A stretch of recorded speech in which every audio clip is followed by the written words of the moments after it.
what separated your deep ball from everybody else? My deep ball, it has a little secret sauce to it, man. Never get too high, never get too low, but just keep moving. The whole story is Carlos never beat me in any kind of sports in high school. Welcome to the Orange is the New Black podcast. It's our 100th show. We done made it. Can't believe that we done made it. Zim, say what's up to the people. Hello, world. 100. What's up? Hey, I'm doing a show, bro. 100 shows later, here we are. Who Dey Nation. And we're going to do something different tonight. We're going to let you guys kind of control the show. We're going to give back to the fans. We'll let you guys ask whatever questions that you want to ask and pick whichever topics that you want. And we will, I think, try to do this for like 25 to 30 minutes. Appreciate all the love. I got some people going in on the chat right now. I'm going to try to show all of these that I can. So shout out to Nick Harvey. Shout out to John Doe. Shout out to Bryson Thompson. It's a whole bunch of y'all in here. So I'll start with the first question that I think that I'm seeing in here, and it's John Doe, so you don't know. He says, who are your head coaching candidates, young and old? Zim, who are your candidates, young and old? I feel like we've talked about this a lot, but right, I know. I don't want to be repetitive. But thank you all, though. Let me just start off by saying I really appreciate this. We came together like not too long. It doesn't feel like that long, like we've done 100 shows, but I'm really, really excited that people are still sticking with it, rocking with the team, more importantly, because it takes a very, very special person to be a Bengals fan. So I want to definitely say thank you to you guys for being loyal to your team. That is very much saying something. To address the question, I've said this before, younger, I guess Joe Brady would be on the younger side for me. I don't know exactly how old he is. And then to go older, I was thinking like Eberflus is not really that old, but my choices were Eberflus, Harbaugh, Bieniemy, and what was the other? Bieniemy is at the bottom of mine. The other person that I was saying, I said Harbaugh. Harbaugh, yeah, you said Monken. That's the other guy because I love his offensive. I love his concepts.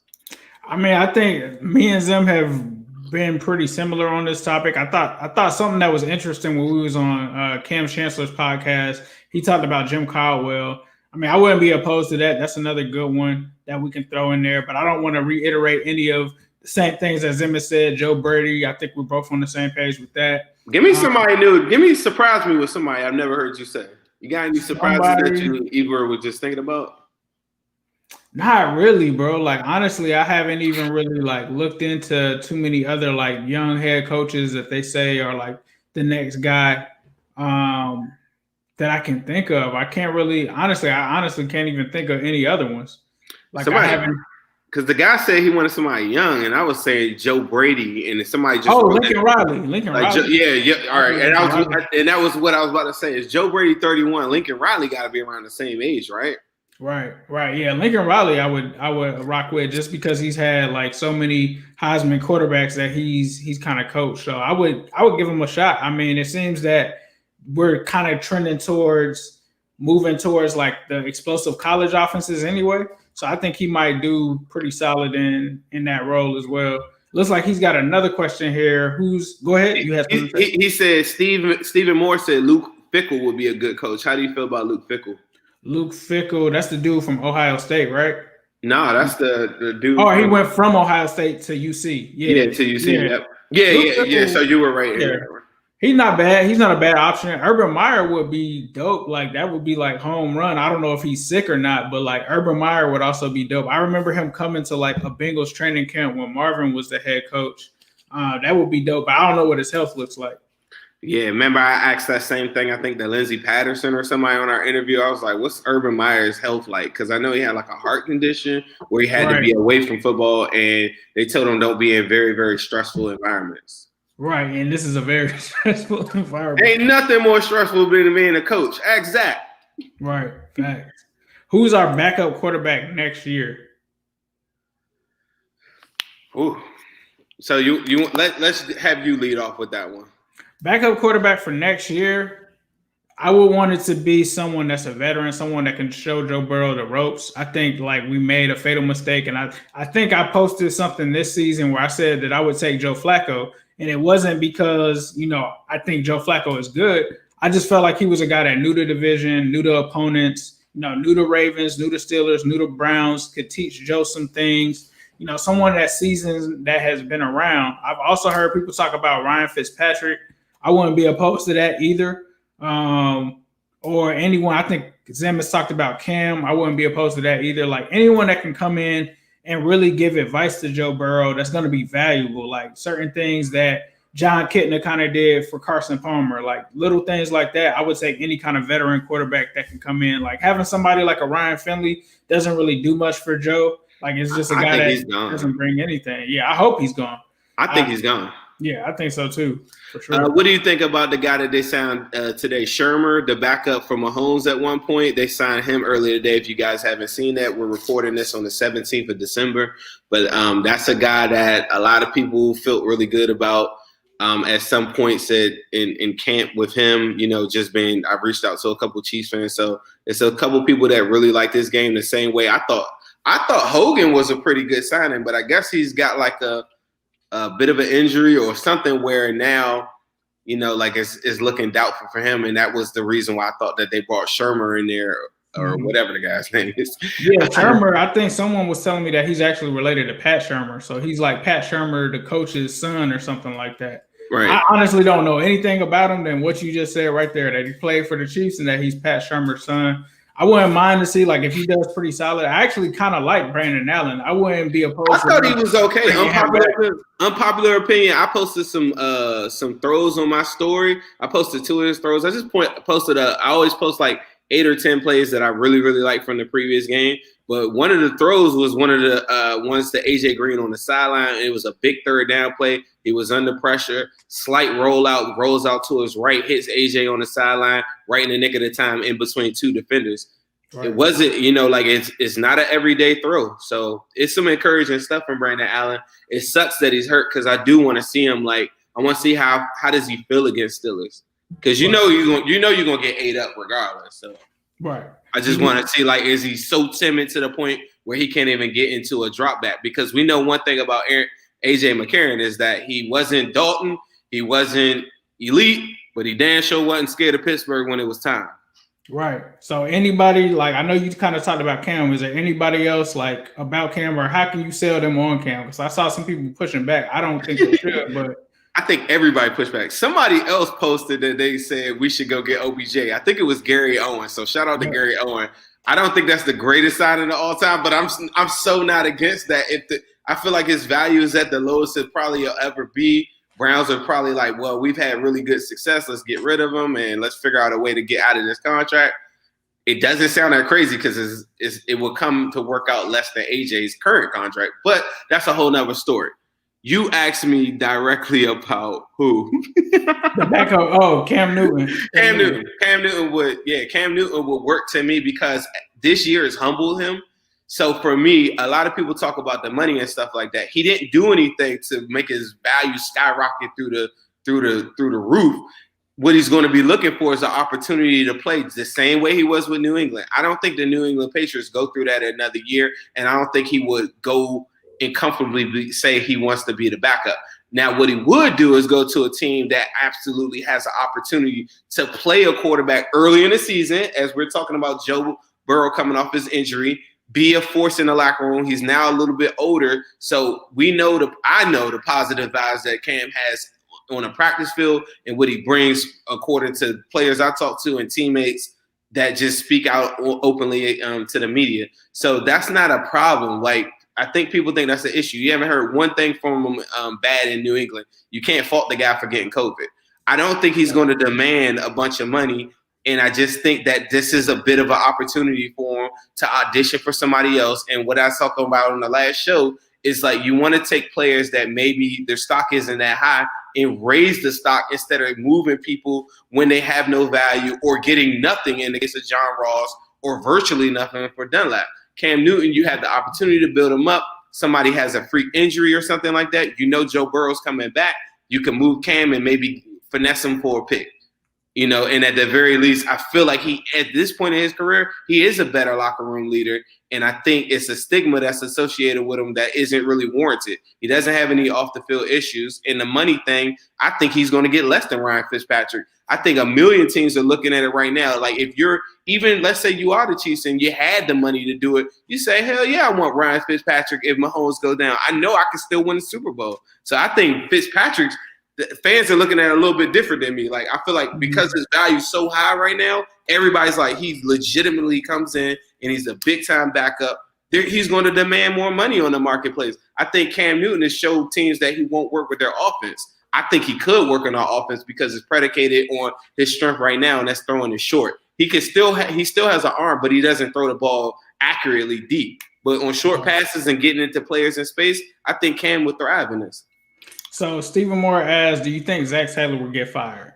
I'm gonna say I can't say for instance I can't say right now whether or not he's gonna get fired. I'll just say that I will say I don't think it's looking good for him because like his demeanor after that game that may have meant something, but I'm not sure. I think Joe Burrow not being there actually helps his case for them to bring him back. What do you think? See, I'm kind of on the fence. I feel like it takes him away. I feel like it exposes him. Right. Fact. I want it to be like that, I guess, but maybe the Bengals are looking at it. I posted on the thing earlier. I think you've seen it as well too. Have y'all seen the list of the players on the IR for the Bengals this year, currently right now? And the report coming out today that Trey Waynes is not going to be playing this season or Zac Taylor said he doesn't think he's playing this season. So they could use that as an excuse. But the one thing that I will say is that any success that he had was all predicated on Burrow being there. Fact. So if I don't know, that's just me. Like I've been saying the whole time, like you've been saying, he doesn't elevate anyone. And the fact that Burrow isn't there, how come he isn't getting 70 yards out of Gio instead of 40? Right. Why is that part not elevated? Why is your guy Michael Jordan now benched? Why are the guys that were here now there? How come no one has elevated their game except maybe Jesse Bates and Carl Lawson been like that? And I think Carl Lawson would kill even more if he had another guy on the other side of him that was just as lethal. No disrespect to Sam Hubbard. But, I just don't think he's the premier pass rusher that Carl Lawson could be. But who is Zach elevated? And I think if the management is really looking there and going player by player or game by game, they'll all say all the success was based on Burrow. It's the same exact team as last year. What is different? Anybody in the comment section, 100 episodes, here's your chance. Tell me what is the difference between this year and last year besides Joe Burrow? It's the same struggling team that can't score any points for a suggested offensive guru. Exactly. So someone asked, Vox2K asked, do you think we should keep Zac Taylor and fire the rest of his staff? I'm just going to say nah. No. Next one we have is from Vox as well. He says, if we don't get Penny, do you get Jamar Chase? What do you think, son? That's a tough question. For you, it's not, right? Because the wide receiver is not. I think it's still tough though, just because somebody's trying to rehash that episode, bro. Just because I think it's tough, just because Joe Burrow played with Jamar Chase, so that's like kind of different, right? That's kind of different, right? Because you never have been like you're able to also get the quarterback and his number one receiver. Like that literally just never happens. So I think it is a difficult thing because it's like they have chemistry. They've proven in the past that they won together. So it's not as if if Jamar Chase was from like another school, then I think it's an easier question. But the fact that you already know that they have that connection, that's not something that you have to worry about. Like day one, he already knows how Jamar Chase likes his routes. He already knows where to throw it to him. So for me, it just really depends on free agency. I'll say that. Right. It depends on what we do in free agency. Free agency is going to build what those needs are in the draft. If we go into free agency and let's say we sign a tackle, we sign a guard, we sign all these people, then yeah, I think you definitely take a look at Jamar Chase. Do you take him at number 3? I'm not sure. But if you move back, I think that's something that you would, if you are going to consider Jamar Chase, I think you will want to move back from 3, stack up some picks, and then be able to go ahead and take him. What do you think, Zon? I would have said the same exact thing. For me, at this point, like you said before, there's no way that they could trot out this offensive line the way that it's currently assembled and then go get a wide receiver. It just doesn't work. All good, all good. We got another one here. That's KJ asked, how do you feel about the Bengals signing Jameis Winston or Cam Newton? I think Zim has already kind of given his answer for Cam Newton. So I'll talk about Jameis Winston. I think Jameis Winston could be a solid signing for this team. Obviously, he's a guy that has been a starter, could be somewhat valuable, could start some games if Joe Burrow isn't there and ready for week 1. So those are my thoughts on that. Vox 2K asked, do you think AJ will be a Bengals fan next year? I think you just mean, is he going to come back to the Bengals? I'm not so sure. I think we kind of talked about that on the last episode. It all depends on what we have coming back for AJ. Is there something that he's going to be intrigued about? It just really depends to me if it works out for him, if it works for both sides. Zim, someone asked before you just came back, how do you feel about the Bengals potentially signing Jameis Winston? And then the other question is, do you think AJ will be, a Bengal again next season? So first part, absolutely, I would be for Jameis Winston. But again, I don't know. If it came down to like Cam or Jameis or whatever, to me, it's like all Cam. Like, I just feel like his playmaking skills and everything. Like, I feel like Jameis in this division, it just would equal a lot of picks and a lot of turnovers and a lot of turmoil. I don't know. But he's better than what we have. I would have to see the money on the Jameis Winston one. Like, he had to take like some dirt salary thing, and then I'd be like, hell yeah, why not? Because he's way better than our other options. And then for AJ Green, no, I do not feel like he'll be back. I would like to see, and somebody said this last episode, I think he would do really well on the Packers and then possibly the Texans. Those are two different options where I feel like the Texans, he would still be like their number 2, number 3, because remember, they're moving on from Will Fuller. They're probably going to draft a wide receiver early. Same kind of situation he's in now, but I just think a Deshaun Watson is just going to trust him a lot more. The other one is like, go get your ring. Green Bay, he might not be the featured guy, probably end up with the same amount of yards he probably would have had here, but at least he'd be winning.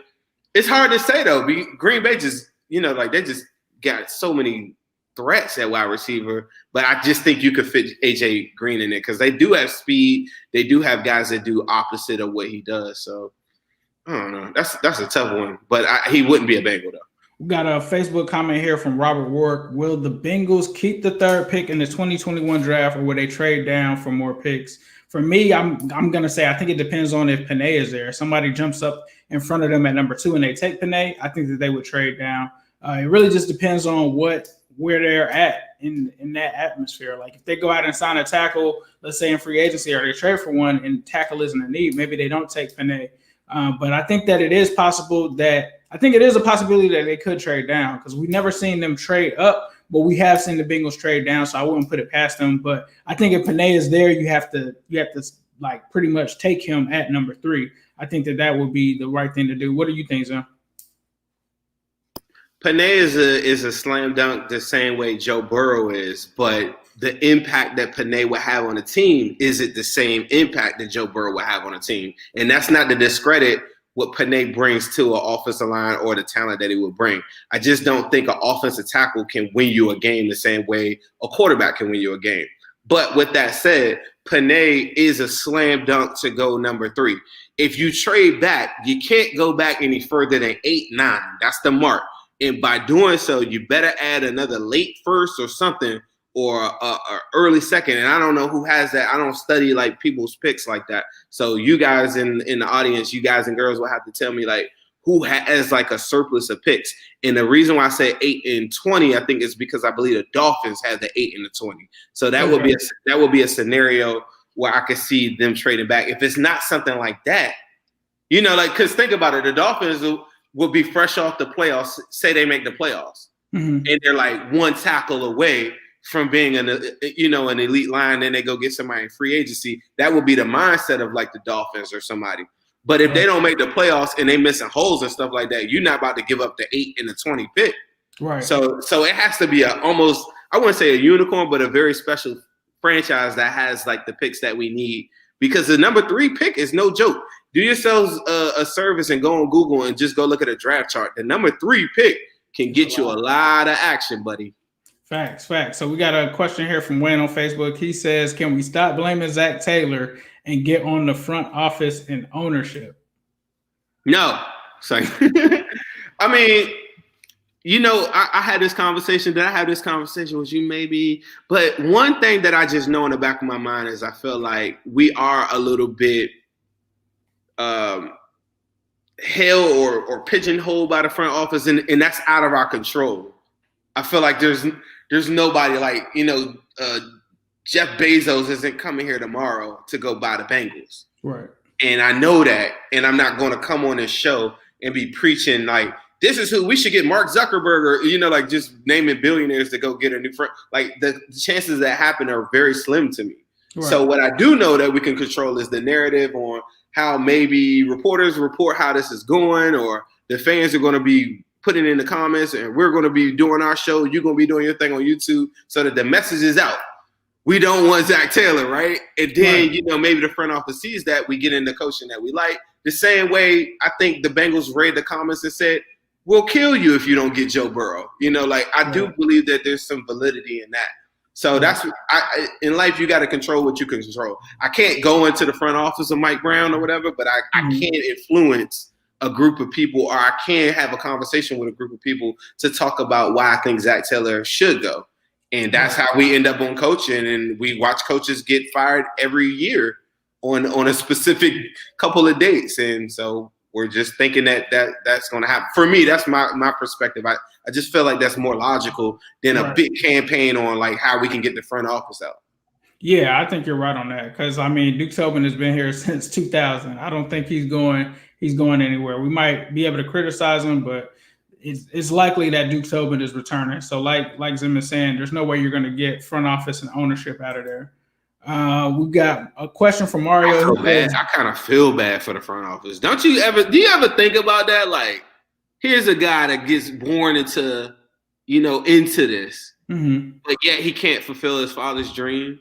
Like how that would make you feel, And I think it's tough just because they're in a smaller market. So like it's easy to do that in like a New York or Chicago or something like that.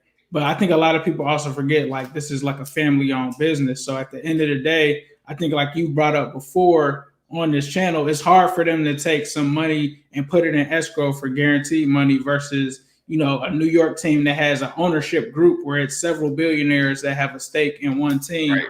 Versus just one. So, I do kind of side with them on that. I don't think that it should be something where, we expect them to just go all out and do all of this stuff. But at the end of the day, too, they have to make smart moves that might not cost as much money, but still might be the right moves and get creative with things like that. Like when it comes to the scouting departments and stuff like that, if you have someone like PFF working for you, it's easy to kind of start utilizing some of those resources. But no, I get it. Like you said, it's hard to be in that shadow of Paul Brown, being an ambassador of the NFL and being able to like carry that torch. And it's tough. I've seen it even from the Lakers perspective. It's crazy because the Lakers actually have a lot of parallels with the Bengals because they're a family-owned team. Obviously, they're in LA, so that helps them out a lot. But there were some weird dynamics with that where Jimmy Buss's brother, Jim Buss, didn't know what he was doing and like almost did run the team into the ground. And it took for Jeannie to step in and take back over to get that away and try to measure it back to her dad, Jim Buss's vision. So it's definitely some parallels there. I would really love to see what Katie Blackburn does when she gets her full grip on this football team. It's definitely an interesting dynamic. It's something that I think that they can come out of. I don't mean to be long-winded or anything on that, but Mario asked us defensive lineman or wide receiver in round 2. Zim, what are you taking? It's BPA, baby. Right. It's BPA. If the wide receiver isn't T. Higgins level falling down to we're talking the number 3 pick in the second round. And I'm talking about like a defensive lineman or wide receiver that early in the draft, they better play like 40, 50 snaps like by week 4. So I'm assuming that this is, let's just say, for instance, we got like similar to what happened this year, right? Like AJ Epinesa is supposed to go first round. T. Higgins is supposed to go first round. Both of them dropped to the second round. Which one are you taking?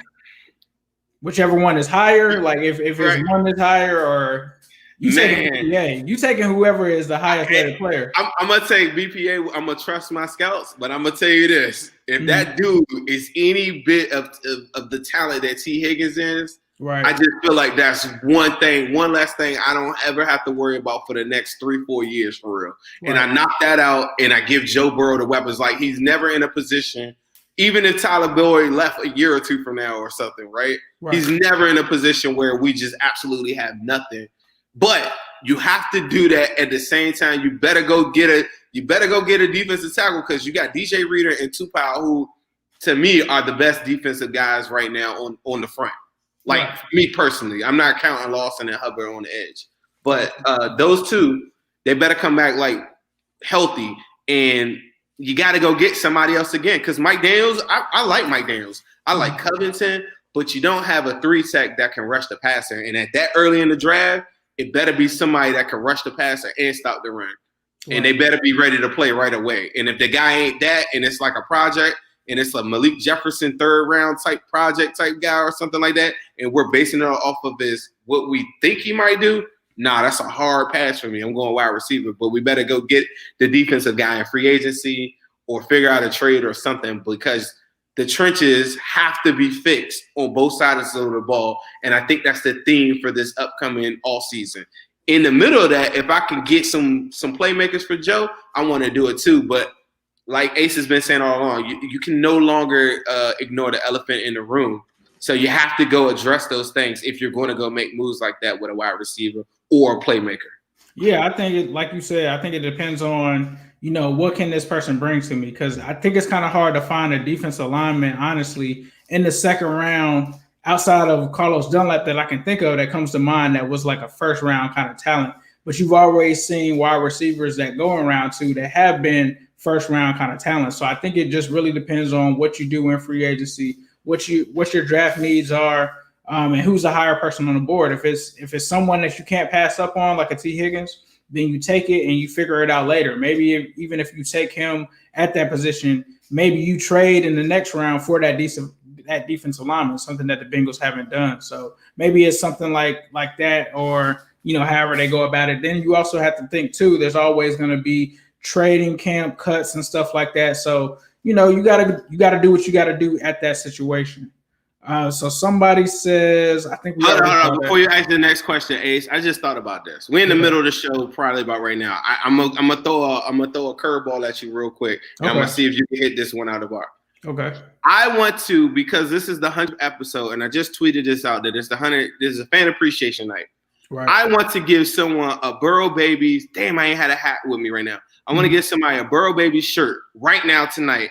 But you got to, before this episode is over, you got to figure out a trivia question because I'm not even going to lie. I had one, but I asked somebody and they guessed it too easy. So I was like, nah, scratch that. Okay. You got to come up with a trivia or something, or we can get somebody in the crowd to kind of give us an idea on what we should ask or, something like that. I have one trivia question, but I don't think it's that good. I have one I'm thinking of, and this may be unfair to new Bengals fans, but if you were watching, bring it on. Let's get it on. If you were watching around, I think it was the 2000s. Hold on. This is the question right here? Yeah, this is the question right here. All right, so whoever answers this question correctly first, I'm going to be looking on my screen. I'm in the live YouTube on my phone right now. Whoever answers it first, I don't care who answers second or third correctly first, and you see it or whatever, let me know. All right. This is the question, and I'm hoping that I remember this correctly. So we're going to say from year 2000 until now, which Bengals cornerback had the most interceptions in a season? Repeat that question again. Let's hear it one more time. From year 2000 until 2020, which Bengals cornerback had the most interceptions in one season? Let's see if they get it. I think it's who I'm thinking of, but I'm going to see if they get it. I got at 8:35. I got one. So I'm looking at the timestamps. Okay. No, it's in the range. It's in the same order. All right, I'm actually, if If you don't mind, Zim, can you see the comments in terms of like the questions and stuff? Add some other questions. I'm just going to check to make sure I got this right. All right. So while we're waiting on that, y'all can still chime in who y'all think. It doesn't really matter. I think the person already guessed it. I think somebody did guess it. I think I saw the one. I think I saw it right now. Okay. K Rose said they need to go get a real GM, make this offseason effective. No more Duke Tobin mom and pop moves. If you've been watching this show before, Ace is a lot harder on Duke Tobin than myself. I'll give him an option after he's looking at all these questions, looking at the research thing. I'll give him an opportunity to answer it. But for me, Duke Tobin hasn't – last year, I don't even fault him against it. They were on a rush. I don't really feel like that was a bad thing. This draft that we just had was a pretty solid one. Big playing time from different guys. He's drafted a lot of people, but we are in a what have you done lately league. You can make a case for a GM, and just I think that's part of the culture that Zach talks about, is that from a GM perspective, things in place such as the practice field and different things like that. And I'm thinking more so a organizational thing where there's less guessing in the building and everybody's on one thing. I feel like when you talk about like some of the franchises that do really, really well, like the Patriots, it's like the Patriot way. All the players come in, they go out, they tell the same exact message on what they were asked to do, on how they got a Super Bowl, and that's part of good GM work. That's part of having a really, really good coach. So I'm not 100% sold on Duke Tobin. If they showed me a GM and that whole part for the Bengals franchise, I'll be all for it. So we got a winner. It was pretty fast. But the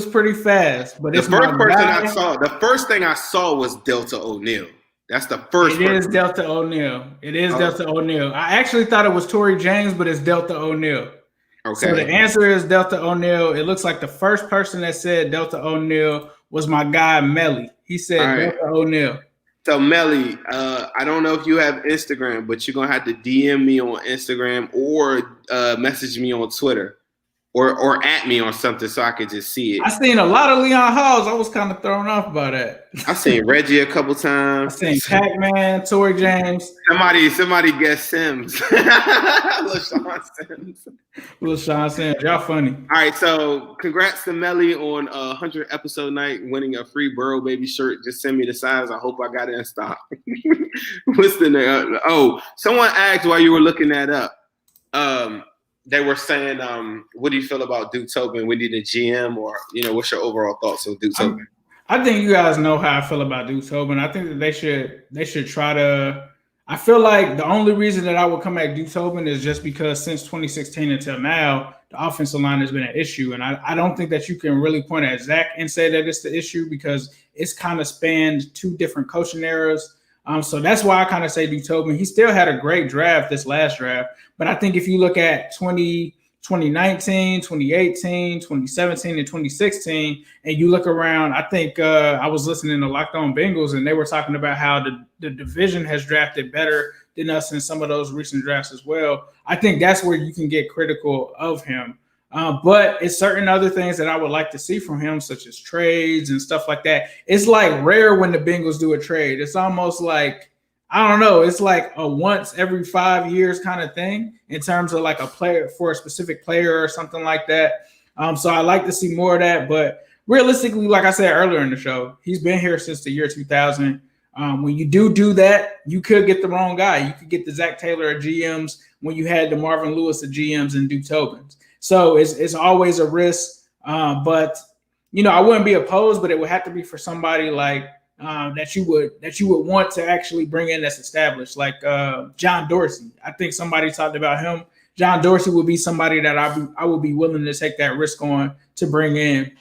We've got a super chat here from Brad Rupert. He says, "Do you really think Winston or Newton could play better in Cincinnati with our system and culture over the clearly better systems and cultural environments they are already in?" That's hard to say because you don't know who the coach is. If it's a brand new coach that's coming in, and let's just say it's Jay Gruden, or let's just say it's Darren Simmons, it might be a different culture that they have here. It really just depends if they really like football. The culture for the Bengals, I think if there is one, it's a team full of guys that love the game of football. It's not about the off the field stuff. It's not about any of that. And you guys here, when we bring these guys on, most of them love football. Like it's a football thing. So I mean, it just depends. But Zim, what do you think about that one? I feel like we've talked about Winston and Newton a lot, but in regards to what he said, is there anything that you have to add on that? I feel like at this stage in both of their careers, they're ready to embrace a little bit of that mentor role. But what you want, and I had tweeted this one time, you want your backups to want to be starters. I don't want guys that are like comfortable being backups. I mean, Ryan Fitzpatrick, I feel like he's comfortable. He's a unicorn of a backup in itself. Ryan Fitzpatrick, he's comfortable being a backup because he embraces the role and he just loves coming off the bench, just slanging. You know what I'm saying? Like that, and it's probably fun as hell to him. And that's a special, unique person. You know, like he could do it here, right? But I think Jameis Winston and Cam Newton still believe, just like if you probably ask RG3, could he start for an NFL team? I think he really wants to start for a team. I think so many people are so caught up with just the idea of like, let's go get Mike Glennon. Like Mike Glennon doesn't want to, don't want no smoke with Pittsburgh. Like y'all gotta get real out here. Like who really, really wants it? And you know Cam Newton wants to prove to everybody that he is who he thinks he isn't when he looks in the mirror. And I just think that doesn't hurt him from being a leader. People talk about this stuff about like Joe Burrow. Jameis Winston the same way. People talk about Joe Burrow doesn't need that pressure in his room. Look at me. Joe Burrow don't care about nobody behind him. That's QB1. You know, like we got to get out of that whole thing. Like, I not to throw shots at Dalton, who just kicked our ass the other day. Maybe Dalton might have cared who was behind him, but Joe Burrow does not care. He's taking every rep. It doesn't care. He's gonna have fun with that dude. He's gonna talk to him, and he's a real person. Like, let's just leave it at that. I just don't think that you know. I want to say this too about Joe Burrow. So many people say it so conveniently that Joe Burrow, hey man, I would just bench Joe Burrow for 8-9 weeks. That sounds like a good plan, but when Joe Burrow has the same doctor as Tom Brady, the same doctor as Saquon Barkley, and he gets cleared to play, like 2021, week 1 or week 2 or week 3, you think he's going to stand on a clipboard, with a clipboard and just accept that? No. Hell no. Like, that sounds good. Like, that sounds like for somebody that doesn't really want to be out there. They'd be like, okay, coach, let me hold the clipboard and I'll just hold it down right here and I'll check out all the plays and I'll make sure we look good when we look at it. No, Joe Burrow, it would be eating him alive. He wouldn't even show up to the sideline or anything if you dare try to bench him. Think about when they tried to bench AJ Green. He didn't want no parts of that, and that's what dogs do. So this notion that he's going to be just like, oh, all right, yeah, 8-9 weeks because I'm the future of the franchise, no problem. Nah, he doesn't think like that. He's a ball player, bro. Like, when he's ready to play, he'll play. And Jameis Winston and Cam Newton ain't scaring him. He's like, man, these are two dudes. Cam is an MVP that went to a Super Bowl. This dude can tell me something that I didn't know, and I have the honor of playing next to this guy who actually did what I'm trying to accomplish. People got to stop looking at perceptions and what they think or say you don't like somebody or not. I think I'd probably meet Cam Newton. He'd probably be an asshole and a jerk towards me.